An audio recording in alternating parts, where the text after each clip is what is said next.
ನಮಸ್ಕಾರ ಬಂಧುಗಳೇ, ನಿಮ್ಮ ಜೀವನದಲ್ಲಿ ಮಹತ್ತರ ಬದಲಾವಣೆಗಾಗಿ ಕಾಯುತ್ತಿದ್ದೀರಾ? 2026ನೇ ವರ್ಷವು ನಿಮ್ಮ ಪಾಲಿಗೆ ಸಾಮಾನ್ಯ ವರ್ಷವಲ್ಲ, ಇದು ಇತಿಹಾಸ ಬರೆಯುವ ವರ್ಷ. ಇಂದು ನಾವು ಕುಂಭ ರಾಶಿ ಮತ್ತು ಸಿಂಹ ರಾಶಿಗಳ ಆ ಅದ್ಭುತ ಸಂಗಮದ ಬಗ್ಗೆ ಮಾತನಾಡಲಿದ್ದೇವೆ. ಶನಿ ಮತ್ತು ಗುರುವಿನ ಸಂಚಾರ ನಿಮ್ಮ ಜೀವನದ ದಿಕ್ಕನ್ನೇ ಹೇಗೆ ಬದಲಿಸಲಿದೆ? ಕುಂಭ ರಾಶಿಯವರು ಈ ವರ್ಷ ಯಾಕೆ ಎಚ್ಚರದಿಂದಿರಬೇಕು ಮತ್ತು ಯಾವ ಅದೃಷ್ಟದ ಬಾಗಿಲುಗಳು ತೆರೆಯಲಿವೆ? ಎಲ್ಲವನ್ನೂ ವಿವರವಾಗಿ ಈ ವಿಡಿಯೋದಲ್ಲಿ ತಿಳಿಯೋಣ. ಕೊನೆಯವರೆಗೂ ನೋಡಿ, ಏಕೆಂದರೆ ವಿಡಿಯೋದ ಮಧ್ಯದಲ್ಲಿ ಕುಂಭ ರಾಶಿಯವರು ಮಾಡಬಾರದ ಒಂದು ಪ್ರಮುಖ ಕೆಲಸದ ಬಗ್ಗೆ ನಾವು ತಿಳಿಸಲಿದ್ದೇವೆ. ನಿಮ್ಮ ಜೀವನದಲ್ಲಿಯೂ ಏನಾದರೂ ಸಮಸ್ಯೆಗಳು ಬಾಧಿಸುತ್ತಲಿದ್ದರೆ ಈ ಕೂಡಲೇ ಸ್ಕ್ರೀನ್ ಮೇಲೆ ಕಾಣ್ತಿರುವ ನಮ್ಮ ಗುರೂಜಿ ನಂಬರ್ಗೆ ಕರೆ ಮಾಡಿ ಶೀಘ್ರವೇ ಶಾಶ್ವತ ಪರಿಹಾರ ಕಂಡುಕೊಳ್ಳಿ. ಕುಂಭ ರಾಶಿಯ ನೈಜ ವ್ಯಕ್ತಿತ್ವ. ಬಂಧುಗಳೇ, ಈಗ ಮೊದಲು ಕುಂಭ ರಾಶಿಯವರ ಬಗ್ಗೆ ತಿಳಿಯೋಣ. ಕುಂಭ ರಾಶಿಯವರು ಅತ್ಯಂತ ಪ್ರಾಮಾಣಿಕರು, ಸತ್ಯವಂತರು ಮತ್ತು ಮುಖಾಮುಖಿ ಮಾತನಾಡುವವರು. ನೀವು ಇತರರಿಗೆ ಸಹಾಯ ಮಾಡುವ ಗುಣದವರು, ಆದರೆ ದುರದೃಷ್ಟವಶಾತ್ ಜನರು ನಿಮ್ಮನ್ನು ಮೋಸಗೊಳಿಸುತ್ತಾರೆ. ನೀವು ಕ್ಷಮಿಸುವ ಗುಣ ಹೊಂದಿದ್ದರೂ ಒಮ್ಮೆ ಮನಸ್ಸಿಗೆ ನೋವಾದರೆ ಮತ್ತೆ ಆ ವ್ಯಕ್ತಿಯ ಮುಖ ನೋಡಲು ಇಷ್ಟಪಡುವುದಿಲ್ಲ. ಮೂಲಗಳ ಪ್ರಕಾರ ಕುಂಭ ರಾಶಿಯವರು ದೊಡ್ಡ ನಿಧಿಯನ್ನು ಹೊತ್ತು ಹುಟ್ಟಿದವರು, ಆದರೆ ಅವರ ಶಕ್ತಿ ಅವರಿಗೆ ತಿಳಿದಿರುವುದಿಲ್ಲ. ನಿಮ್ಮ ಸುತ್ತಮುತ್ತಲಿನವರು ನಿಮ್ಮ ಕಾಲನ್ನು ಎಳೆಯಲು ಪ್ರಯತ್ನಿಸಬಹುದು, ಆದರೆ ನಿಮ್ಮ ಸ್ವಂತ ಬುದ್ಧಿವಂತಿಕೆ ಮತ್ತು ಸರಿಯಾದ ಗುರುವಿನ ಮಾರ್ಗದರ್ಶನದಿಂದ ನೀವು ಉತ್ತುಂಗಕ್ಕೇರಬಹುದು. ಇಲ್ಲಿ ಎಲ್ಲವೂ ನಿಮ್ಮ ಆತ್ಮವಿಶ್ವಾಸ ಮತ್ತು ನಂಬಿಕೆ ಆಟವಿದೆ. ಒಂದೊಮ್ಮೆ ನೀವು ನಿಮ್ಮ ಮೇಲೆ, ನಿಮ್ಮ ಆಂತರಿಕ ಶಕ್ತಿಯ ಮೇಲೆ ನಂಬಿಕೆ ಹೊಂದುವುದರ ಮೂಲಕ ಯಾವುದೇ ಕಾರ್ಯ ಪ್ರಾರಂಭಿಸಿದರೂ ಅದರಲ್ಲಿ ಭಾಗಶಃ ಯಶಸ್ಸು ಹೊಂದುತ್ತೀರಿ. ಆದರೆ ಬಹುತೇಕ ಸಂದರ್ಭದಲ್ಲಿ ನಿಮಗೆ ಇತರರು ಆತ್ಮವಿಶ್ವಾಸ ಕುಗ್ಗಿಸುವ ಅಥವಾ ನಿನ್ನಿಂದ ಆ ಕಾರ್ಯ ಮಾಡಲು ಸಾಧ್ಯವಿಲ್ಲವೆನ್ನುವ ಮಾತುಗಳು ಆಡುವ ಮೂಲಕ ನಿಮ್ಮನ್ನು ಕುಗ್ಗಿಸುತ್ತಾರೆ. ಹೀಗಾಗಿ ನೀವು ಇತರರ ಮಾತಿನ ಮೇಲೆ ಗಮನ ನೀಡದೆ ನಿಮ್ಮ ಮೇಲೆ ನೀವು ವಿಶ್ವಾಸವಿಟ್ಟು ಮುನ್ನಡೆಯಬೇಕು. ಜತೆಗೆ ನಿಮಗೆ ದೈವದತ್ತವಾಗಿ ಬಂದಿರುವ ಗುಣವೆಂದರೆ ಪರಿಪೂರ್ಣತೆ. ನೀವು ಪ್ರತಿ ವಿಷಯದಲ್ಲಿಯೂ ವಿಶೇಷ ಪರಿಪೂರ್ಣತೆ ಹೊಂದಿರುತ್ತೀರಿ. ಇದು ನಿಮ್ಮೊಳಗಿನ ಶಕ್ತಿಯ ಪ್ರತಿರೂಪ. ಆದರೆ ಬಹುತೇಕ ಸಂದರ್ಭದಲ್ಲಿ ನೀವು ಈ ಪರಿಪೂರ್ಣತೆಯನ್ನು ನಿರ್ಲಕ್ಷ್ಯ ಮಾಡುವುದು ಕೂಡ ನಿಮಗೆ ನಷ್ಟವನ್ನು ಉಂಟು ಮಾಡಬಹುದಾಗಿದೆ. ಪ್ರಸ್ತುತ ನಿಮ್ಮ ರಾಶಿಯ ಸ್ವಾಮಿಯಾಗಿರುವ ಶನಿದೇವನ ದೃಷ್ಟಿ ನಿಮ್ಮ ಮೇಲಿದೆ. ಈ ಸಂದರ್ಭದಲ್ಲಿ ನೀವು ಪರಿಪೂರ್ಣತೆಯ ಮೂಲಕ ನಿಮ್ಮ ಕೆಲಸ ಕಾರ್ಯಗಳನ್ನು ತೊಡಗಿಸಿಕೊಳ್ಳಿ. ಇದರ ಪ್ರತಿಫಲ ಖಂಡಿತ ನಿಮಗೆ ದುಪ್ಪಟ್ಟಾಗಿ ಲಭಿಸುವ ಮೂಲಕ ಕೆಲವೇ ದಿನಗಳಲ್ಲಿ ನೀವು ಯಶಸ್ಸಿನ ಉತ್ತುಂಗ ತಲುಪುವಲ್ಲಿ ಯಶಸ್ವಿಯಾಗಲಿದ್ದೀರಿ. ಇನ್ನು ಕುಂಭ ಮತ್ತು ಸಿಂಹ ರಾಶಿಯವರ ಅವಿನಾಭಾವ ಸಂಬಂಧ. ಕುಂಭ ಮತ್ತು ಸಿಂಹ ರಾಶಿಯವರ ಸಂಬಂಧವು ದೇಹ ಮತ್ತು ಆತ್ಮದ ಸಂಬಂಧದಂತಿದೆ. ಕುಂಭವು ಘಟಯವಾಗಿದ್ದರೆ ಸಿಂಹವು ಸೂರ್ಯ ಅಥವಾ ಆತ್ಮದ ಸಂಕೇತ. ನೀವು ಪತಿ ಪತ್ನಿಯಾಗಿರಲಿ, ಸ್ನೇಹಿತರಾಗಿರಲಿ ಅಥವಾ ತಂದೆ ಮಕ್ಕಳಾಗಿರಲಿ, ನಿಮ್ಮ ನಡುವೆ ಸದಾ ವೈಚಾರಿಕ ಭಿನ್ನಾಭಿಪ್ರಾಯಗಳಿರುತ್ತವೆ. ಇದಕ್ಕೆ ಕಾರಣ ಕುಂಭದ ಅಧಿಪತಿ ಶನಿ ಮತ್ತು ಸಿಂಹದ ಅಧಿಪತಿ ಸೂರ್ಯ. ಇವರು ತಂದೆ ಮಗನಾದರೂ ವೈರಿಗಳು.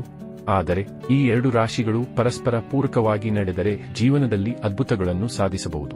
2026ರ ಗ್ರಹಗತಿಗಳು ಮತ್ತು ಬದಲಾವಣೆಗಳು. 2026ರಲ್ಲಿ ಶನಿಯು ರೇವತಿ ನಕ್ಷತ್ರದಲ್ಲಿ ಸಂಚರಿಸುತ್ತಿದ್ದಾನೆ ಮತ್ತು ಜೂನ್ 2ರಂದು ಗುರುವಿನ ಗೋಚರವಾಗಲಿದೆ. ಕೇತುವು ಮಗ ನಕ್ಷತ್ರದಲ್ಲಿದ್ದಾನೆ. ಈ ಗ್ರಹಗಳ ಸಂಯೋಗವು ಕುಂಭ ರಾಶಿಯವರಿಗೆ ಬಹಳ ಮುಖ್ಯ. ಕುಂಭ ರಾಶಿಯವರು ಈಗ ಎಚ್ಚರಗೊಳ್ಳುವ ಸಮಯ ಬಂದಿದೆ. ನೀವು ಈ ವರ್ಷ ಬದಲಾಗದಿದ್ದರೆ ನಿಮ್ಮ ಜೀವನದ ದೊಡ್ಡ ಅವಕಾಶವನ್ನು ಕಳೆದುಕೊಳ್ಳುತ್ತೀರಿ. ಇದು ನಿಮಗೆ ಇತಿಹಾಸ ಸೃಷ್ಟಿಸುವ ಕೊಹಿನೂರ್ ವರ್ಷವಾಗಿದೆ. ವೃತ್ತಿ, ಆರ್ಥಿಕತೆ ಮತ್ತು ಆರೋಗ್ಯ. ಸ್ನೇಹಿತರೆ, ಗುರುವಿನ ಗೋಚರವು ಕುಂಭ ರಾಶಿಯವರಿಗೆ ಮಿಶ್ರ ಫಲ ನೀಡಲಿದೆ. ಗುರುವು ನಿಮ್ಮ 6ನೇ ಮನೆಯಲ್ಲಿ ಇರುವುದರಿಂದ ಆರೋಗ್ಯ ಸಮಸ್ಯೆಗಳು, ಸಾಲ ಅಥವಾ ಕಾನೂನು ಕಿರಿಕಿರಿಗಳು ಎದುರಾಗಬಹುದು. ಆದರೆ ಅದೇ ಗುರುವು ನಿಮ್ಮ ವೃತ್ತಿ ಜೀವನದ ಮೇಲೆ ದೃಷ್ಟಿ ಬೀರುವುದರಿಂದ ಕೆಲಸದಲ್ಲಿ ಬದಲಾವಣೆ, ಬಡ್ತಿ ಅಥವಾ ವ್ಯಾಪಾರದಲ್ಲಿ ಹೊಸ ಆಲೋಚನೆಗಳು ಬರುತ್ತವೆ. ಹಣದ ಹರಿವು ಹೆಚ್ಚಾಗಲಿದೆ, ಆದರೆ ಖರ್ಚುಗಳು ಕೂಡ ಅನಿರೀಕ್ಷಿತವಾಗಿರಲಿವೆ. ಮಂಗಳನ ಸ್ಥಿತಿ ಸರಿಯಿಲ್ಲದಿದ್ದರೆ ಹಲ್ಲು, ಕರುಳು ಅಥವಾ ಮೂಳೆಗಳಿಗೆ ಸಂಬಂಧಿಸಿದ ಸಮಸ್ಯೆಗಳ ಬಗ್ಗೆ ಜಾಗರೂಕರಾಗಿರಿ. ಇಲ್ಲಿ ನೀವು ಜಾಗ್ರತೆ ಮತ್ತು ಅವಶ್ಯಕ ಪರಿಹಾರ ಮಾಡಿಕೊಂಡರೆ ಖಂಡಿತ ಈ ಯಾವ ಸಮಸ್ಯೆಗಳು ನಿಮ್ಮನ್ನ ಬಾಧಿಸುವುದಿಲ್ಲ. ಕುಂಭ ರಾಶಿಯವರು ತಪ್ಪದೇ ಪಾಲಿಸಬೇಕಾದ ನಿಯಮಗಳು. ಸ್ನೇಹಿತರೆ, ಈಗ ಅತ್ಯಂತ ಪ್ರಮುಖ ವಿಷಯ. ಕುಂಭ ರಾಶಿಯವರು ಪ್ರತಿಯೊಬ್ಬರ ಕಾಲು ಮುಟ್ಟಿ ನಮಸ್ಕರಿಸಬಾರದು. ಹೌದು, ನೀವು ಕೇಳುತ್ತಿರುವುದು ಸರಿ. ನಿಮ್ಮ ತಂದೆ, ತಾಯಿ, ಅಜ್ಜ, ಅಜ್ಜಿ, ಗುರುಗಳು ಮತ್ತು ಹೆಣ್ಣುಮಕ್ಕಳ ಸೋದರಿ, ಮಗಳು ಪಾದಗಳನ್ನು ಮಾತ್ರ ಮುಟ್ಟಬೇಕು. ಅತ್ತೆ, ಮಾವ ಅಥವಾ ಇತರ ಸಮಾನ ಗೌರವದ ವ್ಯಕ್ತಿಗಳಿಗೆ ಕೈ ಮುಗಿದು ನಮಸ್ಕರಿಸುವುದು ಉತ್ತಮ. ಕುಂಭ ರಾಶಿಯು ಒಂದು ಪವಿತ್ರವಾದ ಘಟವಿದ್ದಂತೆ ಅದರ ಶಕ್ತಿಯನ್ನು ಉಳಿಸಿಕೊಳ್ಳುವುದು ಮುಖ್ಯ. ಜೊತೆಗೆ ನಿಮ್ಮ ಜೀವನದಿಂದ ಅನುಪಯುಕ್ತ ವ್ಯಕ್ತಿಗಳನ್ನು ದೂರ ಇಡಿ.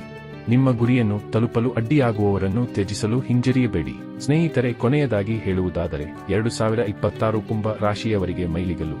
ಹಳೆಯ ಕಹಿ ನೆನಪುಗಳನ್ನು ಮರೆತು ಸರಿಯಾದ ಗುರುವಿನ ಮಾರ್ಗದರ್ಶನ ಪಡೆದು ಮುನ್ನುಗ್ಗಿ. ಮೋಸ ಹೋಗುವುದನ್ನು ನಿಲ್ಲಿಸಿ ಮತ್ತು ನಿಮ್ಮ ಮೇಲೆ ನಂಬಿಕೆ ಇಡಿ. ನೀವು ಸರಿಯಾದ ನಿರ್ಧಾರ ತೆಗೆದುಕೊಂಡರೆ ಡಿಸೆಂಬರ್ 31, 2026ರಂದು ನೀವು ದೊಡ್ಡ ಯಶಸ್ಸಿನ ಸಂಭ್ರಮ ಆಚರಿಸುತ್ತೀರಿ. ನಿಮ್ಮ ಜೀವನದಲ್ಲಿ ಯಾವುದೇ ಸಮಸ್ಯೆಗಳಿದ್ದರೆ, ಉದ್ಯೋಗ ಅಥವಾ ವಿವಾಹದ ಬಗ್ಗೆ ಗೊಂದಲವಿದ್ದರೆ ತಜ್ಞರಿಂದ ಕುಂಡಲಿ ವಿಶ್ಲೇಷಣೆ ಮಾಡಿಸಿಕೊಳ್ಳಿ. ಬಂಧುಗಳೇ, ಇದಾಗಿದ್ದು ಕುಂಭರಾಶಿಯವರ ಜೀವನದಲ್ಲಿ ಭವಿಷ್ಯದಲ್ಲಿ ಮೂಡಿ ಬರಬಹುದಾದ ವಿವರಗಳ ಸಂಕ್ಷಿಪ್ತ ಮಾಹಿತಿ. ಇಲ್ಲಿ ನೀವು ಕೊಂಚವೇ ನಿತ್ಯ ಜೀವನದ ಆಗು ಹೋಗುಗಳ ಮೇಲೆ ಗಮನ ನೀಡಿದರೆ ಖಂಡಿತ ನಿಮ್ಮ ರಾಶಿಯ ಅಧಿಪತಿಯಾಗಿರುವ ಶನಿದೇವನ ದಿವ್ಯ ದೃಷ್ಟಿ ನಿಮಗೆ ಪ್ರಾಪ್ತಿಯಾಗಲಿದೆ. ಅಲ್ಲದೆ ಇಲ್ಲಿ ಗುರುವಿನ ಅನುಗ್ರಹವು ಒಂದು ಹಂತದ ನಂತರ ಖಂಡಿತ ನಿಮಗೆ ಲಭಿಸಲಿದೆ. ಹೀಗಾಗಿ ಇಲ್ಲಿ ಜವಾಬ್ದಾರಿ ಮತ್ತು ಧೈರ್ಯದಿಂದ ಮುನ್ನಡೆಯಿರಿ. ಗ್ರಹ ಗತಿಗಳ ಸಹಕಾರ ಖಂಡಿತ ನಿಮಗೆ ಲಭಿಸಲಿದೆ. ಸ್ನೇಹಿತರೆ, ವಿಡಿಯೋದಲ್ಲಿ ನೀಡಲಾಗಿರುವ ಮಾಹಿತಿ ನಿಮಗೆ ಇಷ್ಟವಾದರೆ ನಿಮ್ಮ ಸಿಂಹ ಮತ್ತು ಕುಂಭ ರಾಶಿಯ ಸ್ನೇಹಿತರೊಂದಿಗೆ ತಪ್ಪದೇ ಹಂಚಿಕೊಳ್ಳಿ. ಹಾಗೆ ತಪ್ಪದೇ ನಮ್ಮ ಚಾನೆಲ್ ಅನ್ನು ಸಬ್ಸ್ಕ್ರೈಬ್ ಮಾಡುವುದರೊಂದಿಗೆ ತಮ್ಮದೇ ಪಕ್ಕದಲ್ಲಿನ ಬೆಲ್ ಐಕಾನ್ ಬಟನ್ ಕೂಡ ಕ್ಲಿಕ್ ಮಾಡಿ. ಮುಂದಿನ ವಿಡಿಯೋದಲ್ಲಿ ಮತ್ತೆ ಭೇಟಿಯಾಗೋಣ. ಧನ್ಯವಾದಗಳು.